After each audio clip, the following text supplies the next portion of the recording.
Cher Bachir, on ne peut pas analyser la situation au Mali parce qu'au fond, les ennemis du Mali. C'est parce que font les Maliens et leurs alliés. C'est bien ce que c'est très important.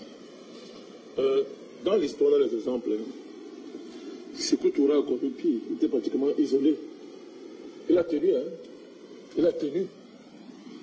Dans les conditions pires, hein. Les conditions actuelles sont suffisamment meilleures qu'à l'époque de Sékou Touré. Le Mali n'est pas isolé, ça se voit. Ça se voit. Il faut regarder les dynamiques qui sont autour du Mali, qui permettent à ce pays de tenir. Pas ce que fait Ouattara, les traîtres africains là, avec la France. Ils ne peuvent que faire ça. Les sont autour. Alors là, posez-vous la question. Pourquoi? Le Sénégal a perdu plus de 600 milliards en quelques semaines. Et ça crée le feu au Sénégal. Alors nous parlons. Il n'est pas demandé parce qu'ils ont le Mali. Il y a le feu aux fesses, comme on dit au quartier. Parce que comme c'était un nègre de maison, des nègres de maison, il n'avait pas la décision pour faire plaisir à la France. Mais sa population a réagi. Mais les opérateurs économiques qui vivaient du commerce transfrontalier avec le Mali, ça ne passe pas, monsieur le Président. Et ces gars-là ont les capacités d'influence sur l'électorat. Non, il y a des faits. Moi, je ne parle pas de la Côte d'Ivoire. Ça ne m'intéresse pas. Ça ne m'intéresse pas. Mon cher Bachir. Donc, il faut regarder ce que fait le Mali. C'est-à-dire, supposons que tous les pays là se réunissent contre le Mali, sur le plan militaire. Supposons, avec l'appui de la France. On bat le Mali comment? On parle de quoi? Réunissez tous les pays là contre le Mali. Le Mali avec ces pays alliés là que vous connaissez. C'est la France, ils ont quelle capacité de faire la guerre, ces pays-là? Une vraie guerre. Ces pays-là ont des armées préparées à ce type de configuration géopolitique. Moi, je vous pose la question. C'est maintenant que M. Ouattara dit, comme Bakan parle, il a augmenté le budget de la mine ivoirienne. Autrement dit, c'est maintenant qu'il va la mettre à niveau. Il faut écouter les mots. Donc, depuis, il n'a pas fait. Parce qu'il comptait sur la France. Ça vous dit rien? Est-ce qu'un président serait parle comme ça? Ce n'est pas comme ça. Tout le monde savait que la France va aller au Niger. C'était pour les Chinois. On savait tous que la France va aller au Niger. Mais regardons aujourd'hui les conditions que veut le Niger. Le peuple nigérien. Non, c'est-à-dire que c'est la donne là qui est même la donne la plus importante pour nous. Les Nigériens n'en veulent pas.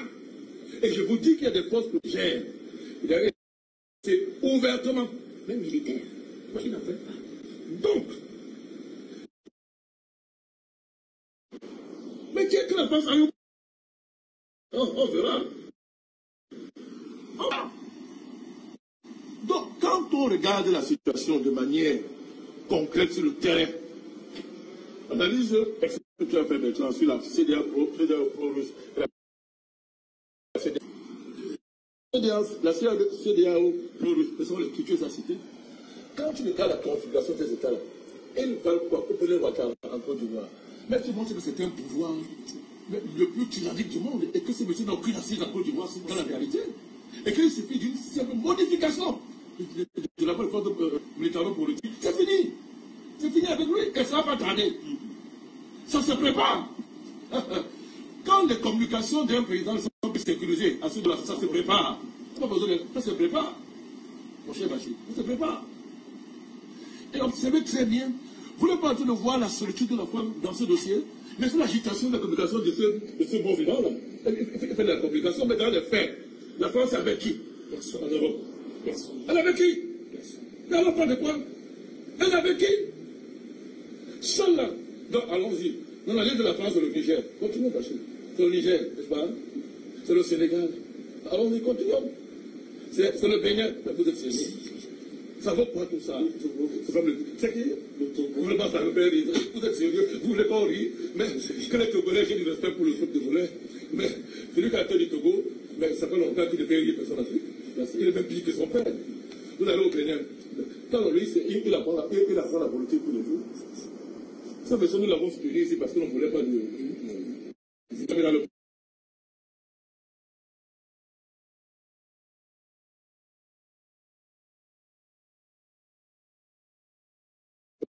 je vous dis, mais je vous dis que mais, si la femme pouvait faire mieux, elle aurait à faire mieux. Hein. Vous croyez que c'est parce qu'elle est dans le plaisir, elle s'est fait humilier comme ça à mon disons. Elle ne peut pas faire ça. Elle va gesticuler au Niger quelques vérités de chaos. Mais ça ne marchera pas, mon cher Bachir. Les pays Bazoum ne contrôle pas le Niger. Il contrôle pas le Niger. Et ça s'appuie, mon cher Bachir. Vous allez au Bénin, quel intérêt t'as là? Et quel moyen a-t-il pour aller s'enfermer dans un truc comme ça? Ça va apporter quoi? Les Béninois vont le suivre. Est-ce qu'ils vont le suivre? Il a profité d'une façon politique où les Béninois étaient fatigués de Yahi Boni et les autres, d'une carte politique, elle aussi complètement, dit, pas possible, et il est venu. Mais s'il perd le soutien des Béninois, il est foutu. Il est foutu. Est-ce que les Béninois sont venus? Tout le monde voit comment les Français sont en train de transporter les terroristes pour amener au Bénin, pour obliger le Bénin à rentrer dans son affaire là. Ça seulement on le voit. Elle transporte les terroristes. Mon cher Bachir. Donc, moi je dis, c'est bien analyser ce que la femme veut faire. Mais, grossir ça au point d'être pessimiste, moi ça ne me semble pas fondé. Moi je ne suis pas pessimiste. Et ce n'est pas un optimisme payant que je fais. J'analyse les rapports de force contre la société. Vous avez affiché le Mali. Quand il va tomber dans le jeu, il ne tombe pas. Au contraire, l'axe qui se constitue tout le Malien est en train de se consolider tous les jours. Et ça commence à inquiéter les pays qui ont sanctionné le Mali. Mon cher Bachir. Quand il a en train de se consolider tous les jours, mon cher Bachir. Nous sommes tous ciblés par nos bouilles. Depuis la question. Je n'arrive pas. Je n'arrive pas. Mais, ce n'est pas seulement un réflexe. La Guinée-Conakry aujourd'hui est en train de profiter de la bague financièrement. Il est bien financièrement. Donc, continuez. Je vais un peu loin. La BCAO, pas derrière, transfère de l'argent au Mali. Tu me dis pourquoi? Dis-moi pourquoi. Pourquoi la BCAO joue double jeu? Vous m'avez demandé l'argent à la Guinée. La BCAO l'a donné. Elle mesure, il y a un économiste qui a fait une analyse de la situation. Et elle a démontré comment cet embargo, au contraire, va favoriser le Mali, économiquement, à tout point de vue.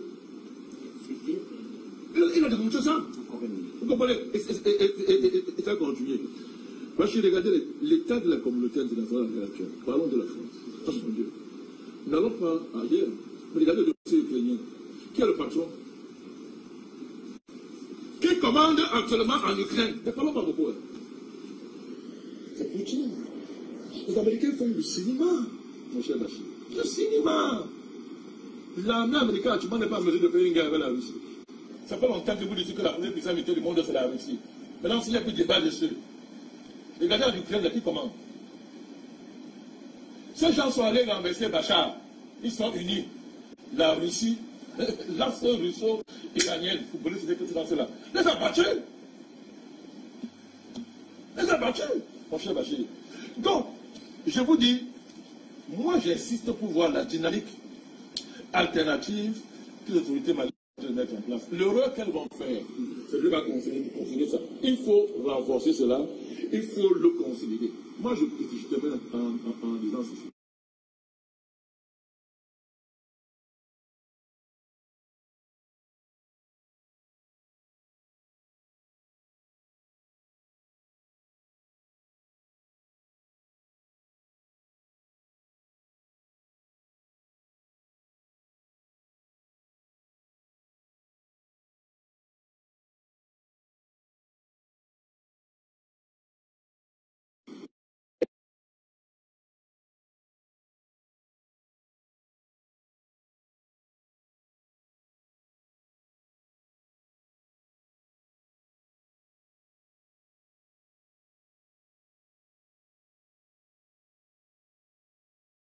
Pour une fois dans l'histoire, il y a une unanimité au niveau du président public africain sur le fait que nous devons tous soutenir le Mali, soutenir cette dynamique. Une puissance géopolitique comme la Russie, c'est le fait dessus, mon cher Bachir, que nous savons. Alors nous parlons. La SRA n'est pas encore tombée non plus. Qu'est-ce que la France ne fait pas pour ramasser par là? On dirait debout, au contraire. Là, maintenant, lui, il a de réussir un tour extraordinaire en termes de collecte de financement pour son pays, en contournant les sanctions de la France. et des gens de l'Union européenne. Elle a fait le contenu pour avancer. N'ayons pas peur de cette alternative-là. Très bien. Et les prochaines semaines, on reviendra d'ailleurs sur la RCA. Donc il ne faut pas hésiter à faire de ça. ce côté-là. Je réponds à cette dame En 2 secondes. Elle a dit l'aide au développement. Oui. Quand la France donne l'argent pour l'Afrique, c'est notre argent qu'elle nous remet. Comme il n'y a pas de débat. Non, elle remet en termes de prêt, donc c'est du vol. Quand c'est un prêt, vous savez, intérêt, c'est notre argent. Pour le Japon, il y a plusieurs avantages. Par exemple, quand ça passe par le Japon. Oui, c'est-à-dire le Japon faisait de l'aide parce qu'il avait une stratégie elle était dans une démarche diplomatique pour obtenir un siège à l'ONU, par exemple. Donc, elle s'est mise à faire une certaine forme de philanthropie d'État, voilà, à travers l'initiative, elle a fait une grande initiative où elle finançait les gens, parce qu'elle était dans une campagne, comment on dit ça, de marketing diplomatique, parce qu'elle avait des objectifs géopolitiques au niveau de l'ONU, et elle finançait. Et souvent, quand elle finance comme ça, souvent quand c'est plus important, elle peut trouver sur les marchés à cet endroit. Donc l'aide japonaise n'a rien à voir avec l'aide française. Très bien. Rien à voir. Merci, Président Dakar, Henri Diabaté.